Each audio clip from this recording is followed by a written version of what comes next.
ಮಾತಾಡ್ತಾ ಒಂದು ಹೇಳಿದ್ರಿ, ಸುಮಾರು ಜನ ಸುಮಾರು ಮಾತಾಡ್ತಾರೆ ಅಂತ ಹೇಳ್ಬಿಟ್ಟು. ಸೊ ಒಬ್ರನ್ನ ಇಷ್ಟಪಡ್ಬೇಕು ಅಂದ್ರೆ ಎಲ್ಲಾರ ಮೈಂಡ್ ಸೆಟ್ ಒಂದೇ ತರ ಇರಲ್ಲ.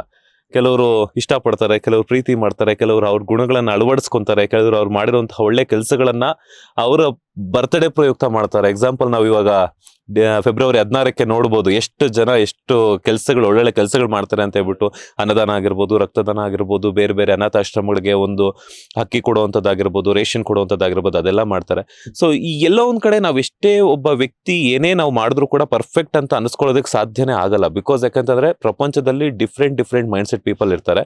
ಸೊ ನೆಗೆಟಿವ್ ಮಾತಾಡುವಂಥವ್ರು ಮಾತಾಡ್ತಾನೆ ಇರ್ತಾರೆ. ಸೊ ಆ ನೆಗೆಟಿವ್ ಮಾತಾಡುವಂಥವ್ರಿಗೆ ಸುಪ್ರೀತ್ ಗಾಂಧಾರ ಅವರು ಏನ್ ಹೇಳ್ತಾರೆ ಅಂತ.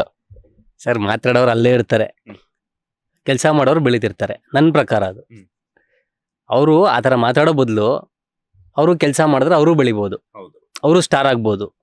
ನನ್ನ ಪ್ರಕಾರ ಇದು. ಸೊ ಯಾರ್ಯಾರು ನೆಗೆಟಿವ್ ಮಾತಾಡ್ತಾರೆ, ನನಗೆ ನೆಗೆಟಿವ್ ಕಮೆಂಟೇ ಬರ್ತಿರ್ಲಿಲ್ಲ ಮುಂಚೆ. ಸೊ ಈ ನಡುವೆ ನೆಗೆಟಿವ್ ಬರ್ತಿದ್ದೆ, ಅದು ಯಾಕಂತ ಗೊತ್ತಿಲ್ಲ, ರೀಸನ್ ಏನು ಅಂತ ಗೊತ್ತಿಲ್ಲ. ಇರಲಿ, ಏನು ಪ್ರಾಬ್ಲಮ್ ಇಲ್ಲ. ನೆಗೆಟಿವ್ ಬಂದ್ರೂ ಪಾಸಿಟಿವ್ ನೆಗೆಟಿವ್ ಎರಡೂ ಇರ್ಬೇಕಂತೆ ಮನುಷ್ಯನ್ಗೆ. ಸೊ ಕಷ್ಟ ಸುಖ ಅನ್ನೋದು ಹೆಂಗಿರುತ್ತೋ ಪಾಸಿಟಿವ್ ನೆಗೆಟಿವ್ ಎರಡೂ ಒಂದೇ ನಮ್ಮ ಮನುಷ್ಯನ್ಗೆ. ನಾವು ಎರಡೂ ಅನುಭವಿಸ್ಬೇಕಂತೆ. ಮನುಷ್ಯ ಹುಟ್ಟಿದಾಗ ಅಂಬೆಗಾಲಲ್ಲಿ ನಡ್ಕೊಂಬರ್ತಾನೆ, ಆಮೇಲೆ ನಿಂತ್ಕೊಳೋದು, ಆಮೇಲೆ ನಡೆಯಕ್ಕೆ ಸ್ಟಾರ್ಟ್ ಮಾಡ್ತಾನೆ. ಸೊ ಅದೇ ಥರನೇ ಪಾಸಿಟಿವ್ ನೆಗೆಟಿವ್ ನನ್ನ ಪ್ರಕಾರ ಅದು. ಸೊ ನಾನು ಇರೋದೇ ಹಾಗೆ ಸರ್, ಪಾಸಿಟಿವ್ ಆಗಲಿ ನೆಗೆಟಿವ್ ಆಗಲಿ ಮಾರ್ಕೆಟಲ್ಲಿ ಇರಬೇಕು. ನನಗೆ ಗೊತ್ತಿರೋದು ಮಾರ್ಕೆಟಲ್ಲಿ ನೀವು ಹೋಗ್ಬಿಟ್ಟು ಒಂದು ಬ್ರ್ಯಾಂಡು ಇಟ್ಬಿಡಿ, ಇಲ್ಲ ವಿತೌಟ್ ಬ್ರ್ಯಾಂಡ್ ಇಡಿ, ಯಾವ್ದು ತಗೋತಾರೆ ಜನ? ಬ್ರ್ಯಾಂಡೆಡ್ ತಗೋತಾರೆ ತಾನೆ. ಸೊ ಅದೇ ಥರನೇ ಪಾಸಿಟಿವ್ ನೆಗೆಟಿವ್ ಎರಡೂ ಬೇಕು. ಜನ ಏನೇ ಮಾತಾಡ್ಕೊಳ್ಳಿ, ಬಟ್ ನಾನಂತೂ ಯಾವತ್ತಿಗೂ ಅಷ್ಟೇ ನನ್ನ ಮನಸ್ಸು ಸರ್, ನಾನು ನಂಬಿರೋದು ದೇವ್ರನ್ನ. ನಾನು ದೇವ್ರನ್ನ ನಂಬಿರುವಾಗ ನಾನಿರೋದೇ ಪಾಸಿಟಿವ್ ಆಗಿ, ನಾನು ಮಾತಾಡೋದೇ ಪಾಸಿಟಿವು, ನನ್ನ ಮನಸ್ಸಲ್ಲಿರೋದೇ ಪಾಸಿಟಿವು. ಯಾರಿಗೂ ನಾನು ಭೇದ ಭಾವ ಆಗಲಿ, ಇವ್ನು ಬೆಳೆದ್ರೆ ಉರ್ಕೊಳ್ಳೋದು, ಅವ್ನು ಬೆಳೆದ್ಬಿಟ್ಟ ಇವ್ನು ಬೆಳೆದ್ಬಿಟ್ಟ, ಅವನು ನನ್ನಲ್ಲಿಲ್ಲ ಅದು. ಯಾಕಂದರೆ ನಾನು ಬಾಸ್ ಹತ್ರ ಕಲ್ತಿದ್ದೀನಿ, ಎಲ್ಲರಿಗೂ ಒಂದೇ ಗುಣ, ನನಗೆ ಬಂದಿರೋದು ಅದೇ ಗುಣ ಸರ್. ನಾನು ಅವ್ರ ಹತ್ರ ಕಲ್ತಿರೋದು ಅದೇ, ಕಣ್ಣಾರೆ ನೋಡ್ಬಿಟ್ಟಿದ್ದೀನಿ ನಾನು. ಅವರು ಎಷ್ಟೋ ಕಡೆ ನನಗೆ ರೀಸೆಂಟಾಗೆ ಸರ್, ಒಂದು ವರ್ಷದಿಂದನೇ ಅನ್ಕೊಳ್ಳಿ, ನಾನೇ ಊಟ ಹಾಕ್ಕೊಟ್ಟಿದ್ದೀನಿ ಬಾಸ್ಗೆ. ಒಂದು ಫಂಕ್ಷನಲ್ಲಿ ನಮ್ಮ ಬೊಮ್ಮನಹಳ್ಳಿ ಕ್ಷೇತ್ರಕ್ಕೆ ಬಂದಿದ್ರು, ಇದಕ್ಕೆ ಕ್ಯಾಂಪೇನಿಗೆ ಬಂದಾಗ ನಾನೇ ಊಟ ಹಾಕ್ಕೊಟ್ಟಾಗ, ಚಿನ್ನ ಹೋಗಿ ಊಟ ಮಾಡೋ ಅಂತ 10 ಸಲ ಹೇಳಿದ್ರು ನನಗೆ. ಅವರು ಊಟ ಮಾಡಲಿಲ್ಲ, ನನಗೆ 10 ಸಲ ಹೇಳಿದ್ರು ಹೋಗಿ ಚಿನ್ನ ಊಟ ಮಾಡು ಅಂತ. ಇಲ್ಲ ಅಣ್ಣ ಇಲ್ಲ ಬಾಸ್, ಫಸ್ಟ್ ನೀವು ಊಟ ಮಾಡಿ, ನನಗೆ ಅದೇ ತೃಪ್ತಿ ಅಂತಲೇ ಹೇಳಿದ್ದೀನಿ. ವಾಟರ್ ಬಾಟಲ್ ನಾನೇ ಓಪನ್ ಮಾಡಿ ಅದೊಂದು ಸರ್, ಅಷ್ಟು ದೊಡ್ಡ ವ್ಯಕ್ತಿಗೆ ನಾವು ವಾಟರ್ ಬಾಟಲ್ ಓಪನ್ ಮಾಡ್ಕೊಡ್ತೀವಿ ಅಂದರೆ ನಾದೊಂದು ಭಾಗ್ಯ ಅಲ್ವಾ ಸರ್, ಇನ್ನೇನು ಬೇಕು ನಮಗೆ? ಸೊ ಅದಕ್ಕೆ ನಾನು ಹೇಳೋದು, ಪಾಸಿಟಿವೋ ನೆಗೆಟಿವೋ ತಲೆ ಕೆಡಿಸ್ಕೊಳ್ಳಲ್ಲ. ಮಾತಾಡೋರು ಮಾತಾಡ್ತಾನೆ ಇರ್ತಾರೆ, ಕಮೆಂಟ್ ಹಾಕೋರು ಕಮೆಂಟ್ ಹಾಕ್ತಾನೆ ಇರ್ತಾರೆ, ತುಳಿಯೋರು ತುಳಿತಾನೆ ಇರ್ತಾರೆ, ಬೆಳೆಯೋರು ಬೆಳಿತಾನೆ ಇರ್ತಾರೆ. ಒಂದು ಮಾತು ಹೇಳ್ತೀನಿ ಕೊನೆಯದಾಗಿ, ಬೆಳೆದಾಗ ಬರೋದಲ್ಲ ಸರ್, ಕಷ್ಟದಲ್ಲಿ ನನ್ನ ಜೊತೆ ಯಾರ್ಯಾರು ಇದ್ರು ಅವತ್ತಿಂದ ಇವತ್ತರೆಗೂ ಅವ್ರನ್ನ ನಾನು ಇಲ್ಲಿಟ್ಟು ಪೂಜೆ ಮಾಡೋದು. ಇವಾಗ ಯಾರ್ಯಾರು ಬರ್ತಾವ್ರಲ್ವ ಸರ್, ಅವ್ರನ್ನ ಇಲ್ಲಿರುತ್ತೆ, ನಾನು ಇಲ್ಲಿಂದ ಮಾತಾಡಲ್ಲ, ಬರೀ ಬಾಯಲ್ಲಿ ಮಾತಾಡ್ಬಿಡ್ತೀನಿ ಅಷ್ಟೇ, ಇಲ್ಲಿಂದ ನಾನು ಮಾತಾಡಲ್ಲ. ಬಿಕಾಸ್ ಏನಪ್ಪ ಹಾಯ್ ನಮ್ಮ ಇವತ್ತು ಹೇಳ್ತಾರೆ, ನಮ್ಮ ಹುಡುಗ ನನ್ನ ಜೊತೆಲಿದ್ದವನು ನನ್ನ ಜೊತೆ ಗೋಲಿ ಆಡ್ತಾ ಇದ್ದ, ನನ್ನ ಜೊತೆ ಬುಗ್ರಿ ಆಡ್ತಾ ಇದ್ರು, ಇವತ್ತೇನು ಗುರು ಹಂಗೆ ಅಂತ ಇವತ್ತು ಮಾತಾಡ್ಕೊಂಡು ವೇಸ್ಟ್ ಅಲ್ಲ ಸರ್ ಅವೆಲ್ಲ. ಸೊ ಅದಕ್ಕೋಸ್ಕರ ಕಷ್ಟದಲ್ಲಿ ಯಾವಾಗಲೂ ಅಷ್ಟೇ, ಸುಖದಲ್ಲೂ ಇರಬೇಕಂತೆ, ಕಷ್ಟದಲ್ಲೂ ಇರಬೇಕಂತೆ. ಒಬ್ಬ ಮನುಷ್ಯನಿಗೆ ಜೊತೆಲಿ ಬೆನ್ನೆಲುಬಾಗಿಟ್ಟು ಹಿಂಗೆ ಕೈ ಹಿಡ್ದು ಎಳ್ಕೊಂಡು ಹೋಗ್ಬೇಕಂತೆ ಸರ್. ಅದನ್ನು ನಾವು ಬಾಸ್ ಹತ್ರ ಕಲ್ತಿದ್ದೀವಿ.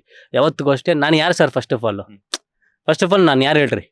ಸೊ ನನ್ನ ಸಾಂಗ್ ಪ್ರತಿ ವರ್ಷ ನಂಗೆ ರಿಲೀಸ್ ಮಾಡಿಕೊಡ್ತಾರೆ ಅಂದಾಗ, ಅವ್ರ ತಾಯಿ ಅಮ್ಮ ಇರ್ಬೋದು, ದಿನಕರ್ ಅಣ್ಣ ಇರ್ಬೋದು, ಅವ್ರ ಇಡೀ ಕುಟುಂಬ ಇರ್ಬೋದು, ಎಲ್ಲ ನನಗೆ ಒಂಥರ ಒಂದು ಫ್ಯಾಮಿಲಿ ಥರ ಆಗೋಗ್ಬಿಟ್ಟವ್ರು ಸರ್ ಇವಾಗ. ಸೊ ಇವತ್ತು ಇಷ್ಟು ಏನು ಮಾತಾಡ್ತಿದ್ದೀನಿ ನಾನು, ನನ್ನ ಮನಸ್ಸಿಂದ ಮಾತಾಡ್ತಾ ಇದ್ದೀನಿ ಅಷ್ಟೇ, ಇನ್ನೇನು ಹೇಳಲ್ಲ ಸರ್. ನನಗೆ ಕೆಲವು ಟೈಮ್ ಏನಾಗುತ್ತೆ ಅಂದರೆ, ಈ ಮಾತುಗಳು ಇವಾಗ ನೀವೇನು ಕೇಳಿದ್ರಲ್ಲ, ಅದು ಒಂದೊಂದು ಟೈಮ್ ನನಗೆ ಒಬ್ಬನೇ ಕುತ್ಕೊಂಡು ಯೋಚನೆ ಮಾಡ್ತಿರ್ತೀನಿ.